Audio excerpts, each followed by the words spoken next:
Well, you call the second issue. Now, actually, Supreme Court echo asetena senior election 2020 petition hearing.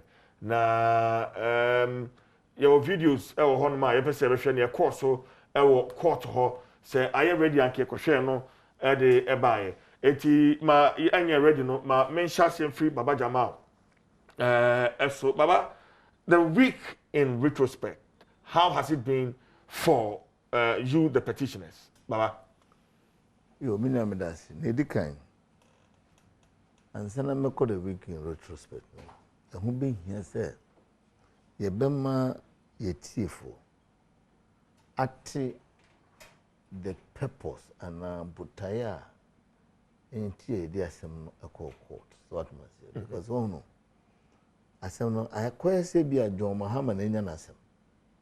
In the amount for you to I said John Muhammad and this phobia in your mouth. Yakosa lie, ye now a trouble, Okahomeka. Ye true abano. Ubia ye de abatroni na shen some. So on here some man. Say any pakuno. What the declaration be abeto abontia. Yen ya jumuno. You who say mistakes our declaration. So declaration on the 9th of December. We you know. So declaration mistake wa could they akoshe emrase.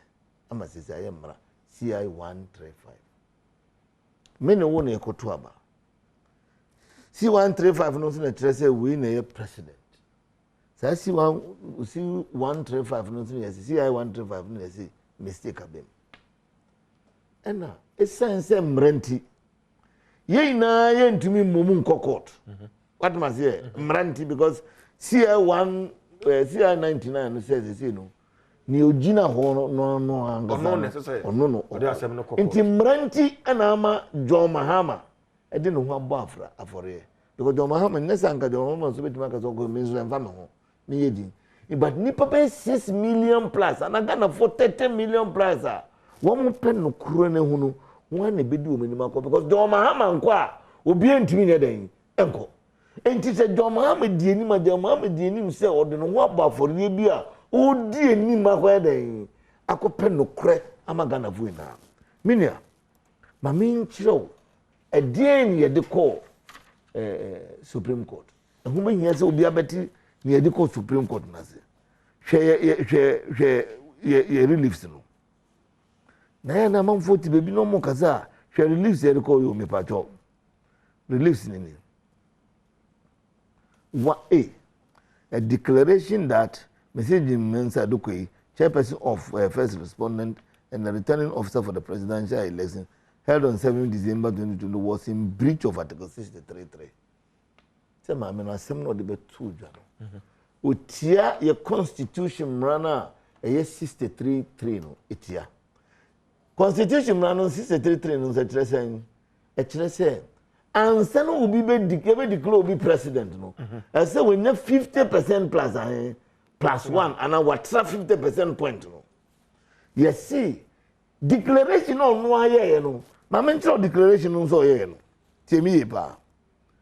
Declaration ma me na na go for say o monfa figure bi amaye. Monfa figure bi amaye. That question is and I make a muntie declaration of president elect instrument. Instrument na CI 135. Or say in exercise of the power conferred on the Electoral Commission under Article 63.9 of the 1992 Constitution, the instrument is hereby made. Nana Adudanko Ekufuado, the new patriotic party MPP presidential candidate, having in the presidential election held on the 7th of December 2020, pursuant to Article 63.3, on one original 63.3 of the Constitution, obtain more than 50%. Now, Nnawotwe was here, given under my hand the 9th of December 2020.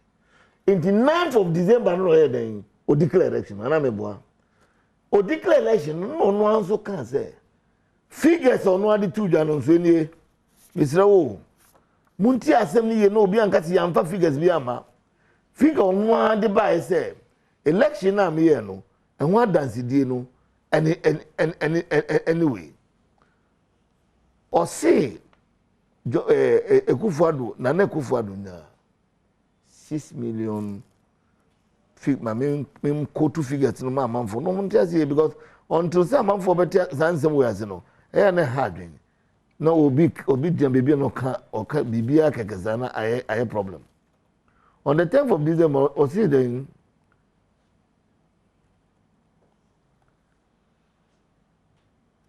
or see Nana Ekufuado total votes are ya to abanina no total votes na to abanina no 13 million 562,592.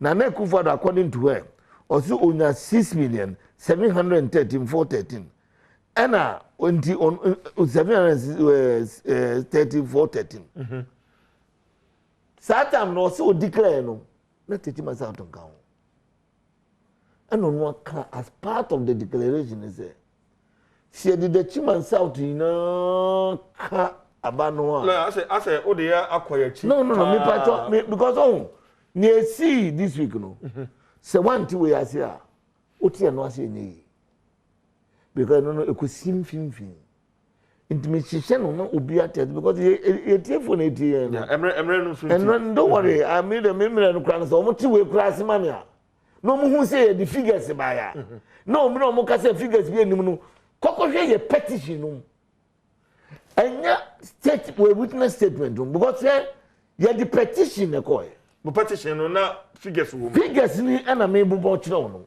according to we maame no Nana figures we aboboni according to maame no maame of course yamfa yen but o ka say what the figures by na ye mo nkasa mo figures a e bia mo quality say yen so ye collection yen so figures a candidate manya ye any won say okra won tiase won say okra no because also no won take you time in ready ye reliefs na ye pen because o kokota sese ye choose say we are there o quarter o kokota ye be charge either stealing or robbery but you kono we are there na ye ko charge o murder wo be tiase ade da court na ninim say maame na also declare there no ono ye di bibia hye nsa figures or there about bonte no mistake wo asema da court na ninim no nti there na wo say e wo say ke maame no figures no na say maame no figures no mistake wo mo na mistake nim maame na no mu say manso ne ye di adwuma ne declaration why on the 9th no wo say so the Chiman South na ka Nana Ekufuado ho kra Nana Ekufuado benya enchange bibia na benya eye nukresa lawyer no me tell eye nukresa lawyer but my many figures now say mistake yes what are we comparing my many figures need to figures many are they compare we are comparing her own figures to her own words how are you doing that is why we went to court we didn't go to court with our figures you see there's a difference between what Nana Ekufuado yeah 2013 and in here is say no absolutely Nana Ekufuado dey no I calculate the figures say me figures we no muntwa we mu we no mistake wo muntwam we mistake wo muntwam ntimi twitwa we nyina mu a figure we na menya enti munyina so na munya dey mu declare me enti Nana Ekufuado class ye ntwa be 4 million votes mfim na ye declare the president and enu bi ne ye yo ye say okay, young fan cry say, call Article 64(1). So what constitution or Article 64(1). Now, you read me read intro. Even though CI 99 abano, Article 64(1). I'm in trouble. Be once ya kuyenim. Because there was some for petition. I say, no one tells them to move for figure be a my, move for figure be a my. Figure by any famra. Some of the court in the moon. So. What was 64(1). Also then 64 challenging the election.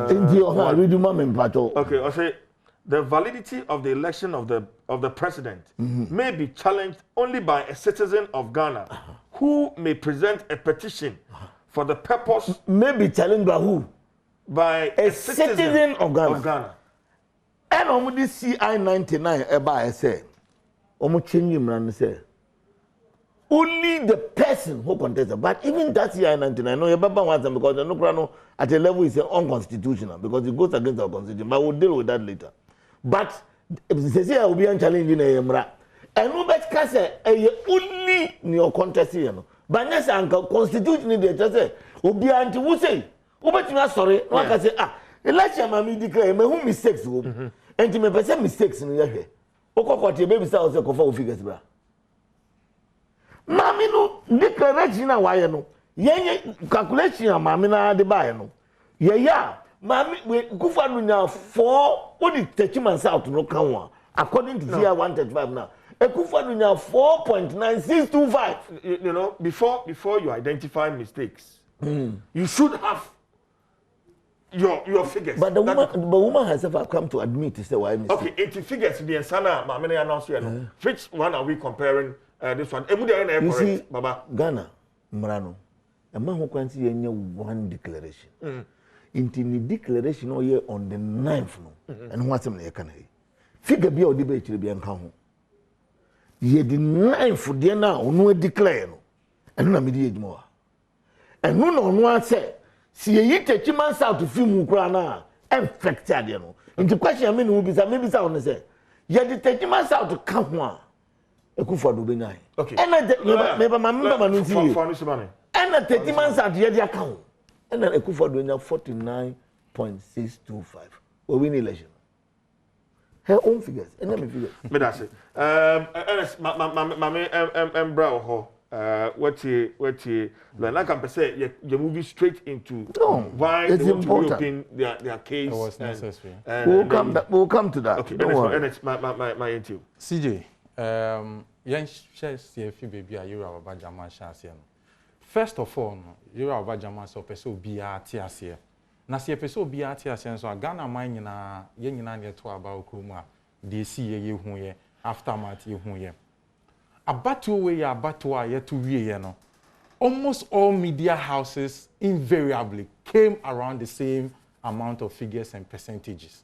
And the yenji anuntumu say, Sebi nyebuse muka. Before our EC4 kwabe declare elections, no, me share mo feed kesi, me share Joy FM, me share mo sister stations, me share other networks are. Namu nyina mo nam almost around the same percentage. Emra EC4 buy be declare elections ni we pe. Ana yenianum NDC4 omo ankasa before I see be declare no call no mo nam ye Freira Mahama incoming president the president elect omo win overwhelming majority in parliament omo 41 seat in parliament and in some way yewura Mahama nankasa EPF na no in some way EPF yewura sie dun ketia no any omo national executives ni bi ano bisa say today do they have 141 seats in parliament etia denti na omo court no Oman cited some of those things in there. Now, Ningina Kemfuano, so see where we near we now call court after there. What someone oko kayeno? What some was not based on ye we near you. After there was some based on say obedient me and winnie.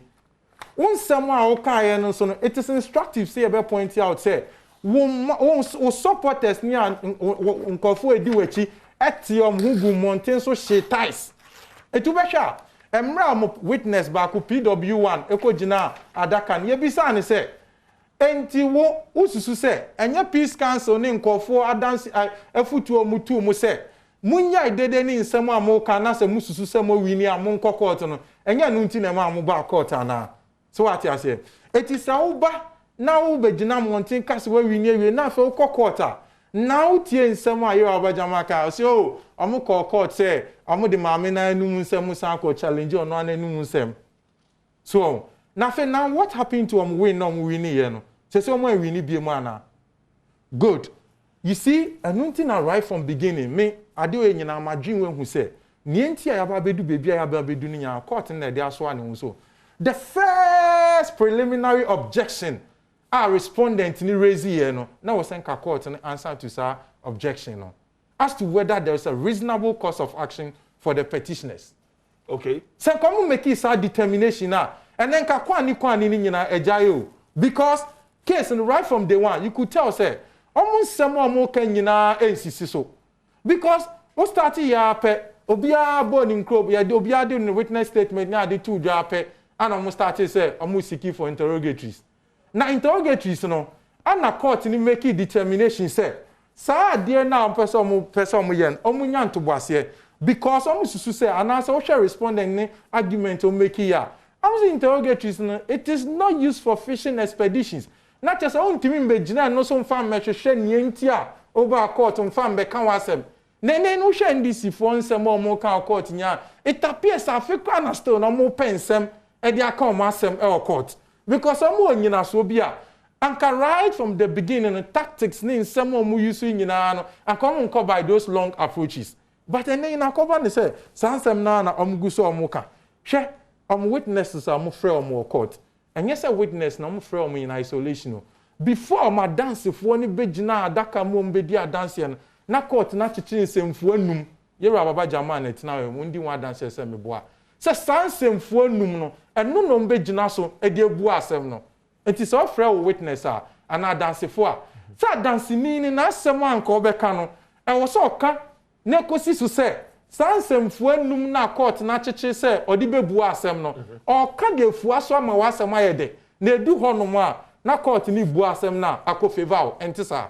Any friend say o petitioners na mabom nkru mo de mo nsem atudwa ama court na that as and say more enough evidence.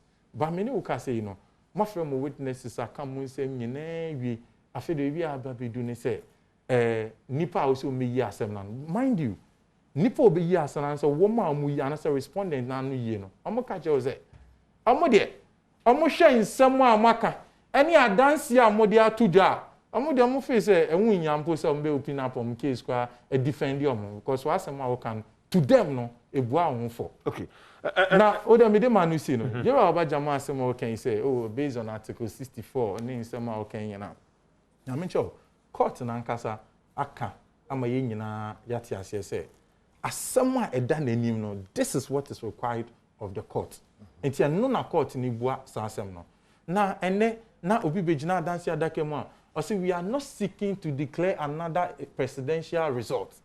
We are seeking to contest a constitutional mandate. That Jean Mensa any EC force. You receiving Ketia and you na some of the two. Okay. Another person so bad. Another some Pierre Bontian.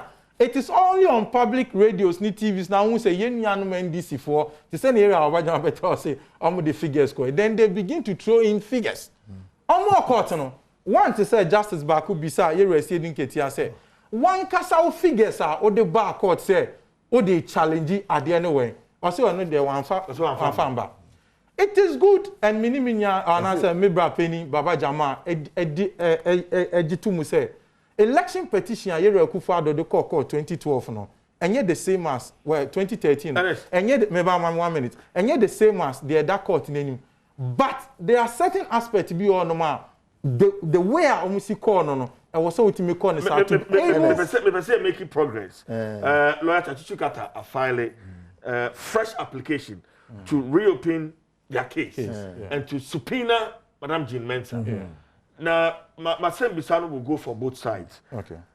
The grounds in general legal practice are on which a party making me reopen. In the case, that's where I want us to start from. But my NS nations nothing we are on the same. Okay, let me start. Yeah.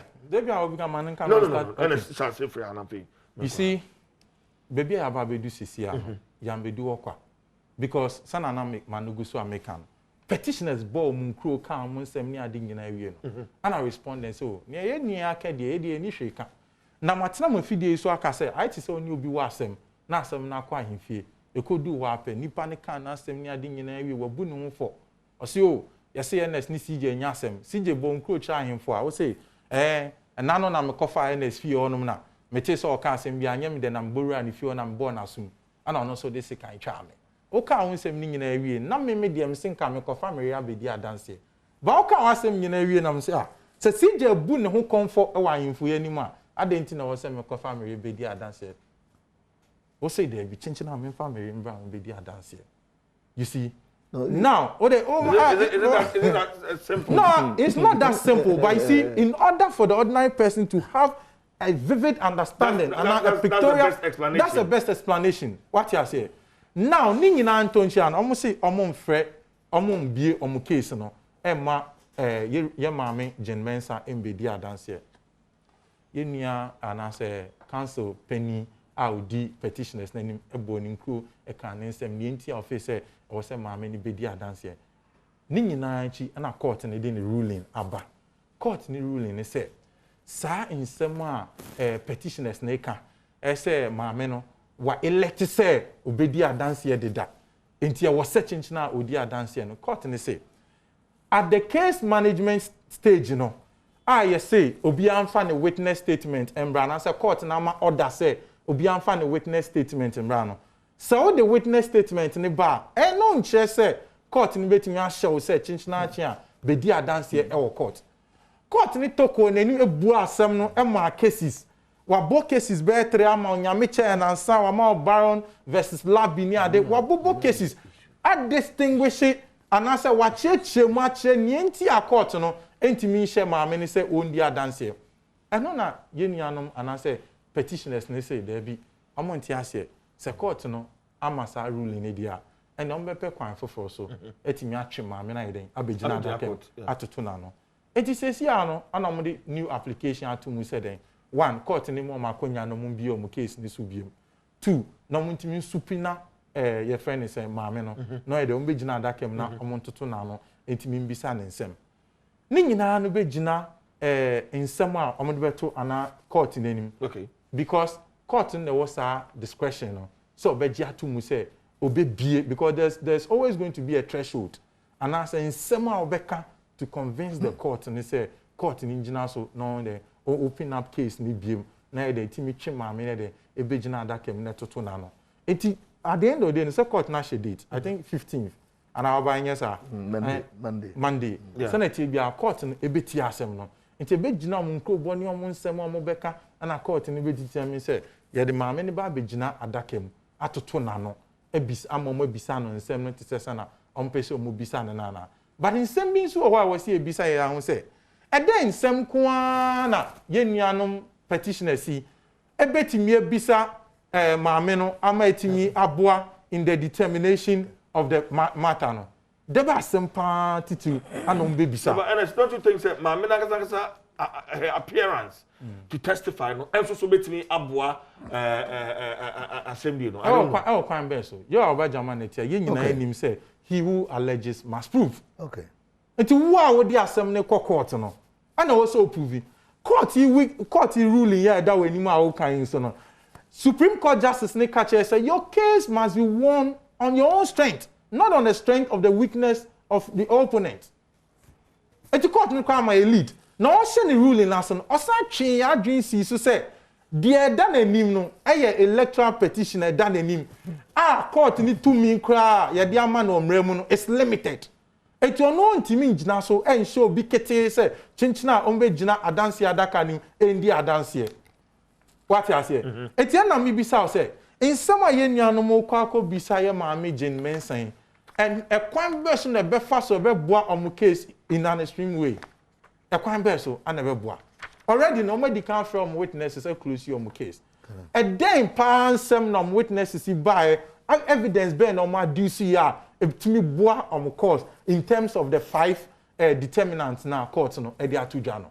These are the things. Secondly no so no maame ni say nsem bi eko bisa na out of space questions na moko bisa no sebi na dansie krata or the better court nanim no and no so one asem na oko bisa no and me da say I think that I'll take lawyer Baba Jama briefly na fi yakọ in briefly wakasa bebre ndo so mama mre wow baba na in briefly because they can first well can say I didn't know your court yankan parliamentary. David, no, it was just no. But you need to saying that some of those comments. I need to respond. Parliamentary. What I will say, exactly, the way you want to say, and but you and I know, so why would you? So why did you mention it? I'm saying these are the peripheral comments. Once you have mentioned it, once you have mentioned it, I need to respond to it. That is one. 2, objection. Now, can one say I didn't think court in general. Remember that the objection is the issue 1 they are going to deal with it. The preliminary objection. Yes, that's the issue 1. Yeah, that's the issue, and I'm saying hold on. When you are speaking, I didn't speak. Okay, Martin. issue 1. So it is be part of the thing that you're going to say. And in any case, we'll follow what is happening in the Supreme Court now. What they say, judges also be some microphone say, "Tomorrow, because a case, no, we don't have any case and whatever." No. They said, "Are you submission a application for no submission of no case?" Because someone see in the course of when they could have done submission of no case. But they have responded, they have raised issues, they have admitted to some of it. According to Jean Mensa's we know, we admitted some of the things that we are saying are right. So if you sit here and say we don't have a case, that is also another of the bar. Now I'm going to tell you the grounds to open this thing. When there is an issue, to the grounds, one of the grounds that there are new evidence, there are compelling reasons, there are some special thing or something that has been left out, or the law has been, all those are the things that allows for the real. These are all grounds. Yeah. All grounds. Now let me tell you something. When you're talking about the limitation of the Supreme Court, this is CI system, Supreme Court rules. 5, it says that where no provision is made by these rules regarding the practice and procedure which shall apply to any course of matter before the court shall prescribe such practice and procedure as in its opinion of the court, the justice of this cause or matter may require. In the Supreme Court, in its sitting, though they follow guidelines, but they are not limited. They can take any decision according to their own rule. Now, let me come. Okay, let me come to now. Let's look at what Jean Mensa is crying. That's why I'm saying that people should read the petition. They will see what we are talking about. And that's what we're trying to say. Ebia, omokokot, omosisi, near Kawa Montino, and then no need court anymore. Of course. Near that court anymore, near the one. Tiasima Jean Mensa guy. Tama or declare or say. Currently, the election results we have declared exclude that of Techima South. Consequently, with a voter population of 128,018, the said election results are not ready because they are being contested. Even if we were to add the 128,018 full results to the results of the second candidate, which is John Mahama, it will not change the outcome of the election. Hence, the declaration. Okay. And where am I coming? My man say, me babe bubaba no. Techima South to 128,018. Says we no abano. Ya the kanina ka John Mahama ho kra na abano nsesa. Into question I mean will be say. Da be na declaration of Ghana. Enye na into life result no to no cast asem we were doing no yemfa figures no na ehwe say no kind na no kra na say no kra dia na CI 135 na wakoko enact no na a mistake na say Nanado a mistake president because so long na say reni say so long na reni 135 na mama we say no kind na have you done that collation? Yes. Yes. You've done it? Yes, it's here. It's in our petition. But CJ, hold on. Please, it's in our petition. Look at our petition. 15. Okay. Because it can't be ruling. No rule. Don't go to the ruling. No. We are establishing our case. Then you go to the ruling. Because the ruling, some of the ruling, we don't agree with the ruling. You have to know that. That's why we are reopening our case. That's why we have filed 2 applications. That's why we have filed 1 to seek for review. So we don't agree with it. I don't agree with it. And a second, to reopen your case, because when you are doing a case and you close it, and there's a need to call another witness, also seeking leave from the court, or court, no more can be a case, so that you can call a witness. Now, me pato read the petition 15 of a year, calculation almost say, yeah, calculation in our hands, I'm for it. What 15 or say the Techima South constituency has a total registered voter population of 128,018.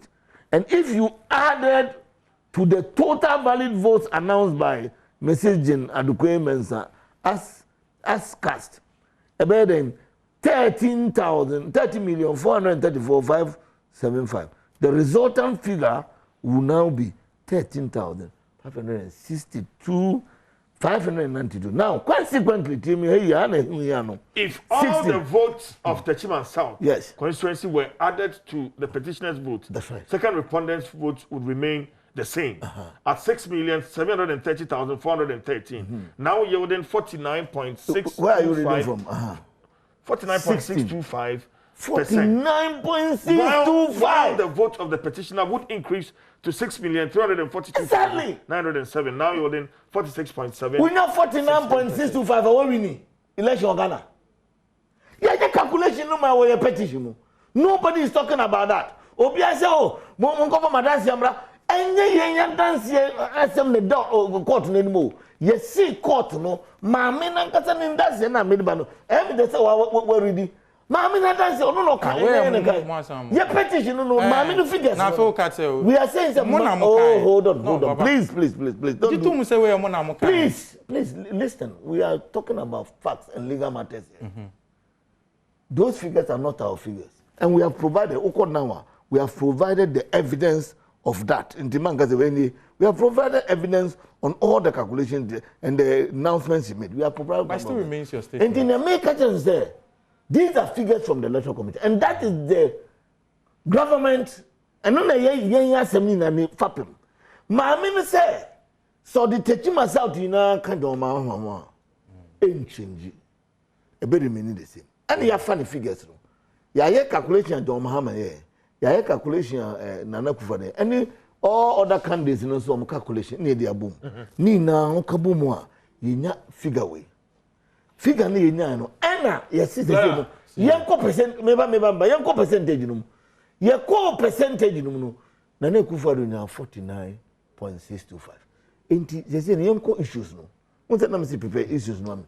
Issues no so say whether or not the declaration done by this violates Article 63.3. 63.3 so say obi enya 50% or enya president. In that engine obi enya 49.625. Now person we are the president. Okay. There's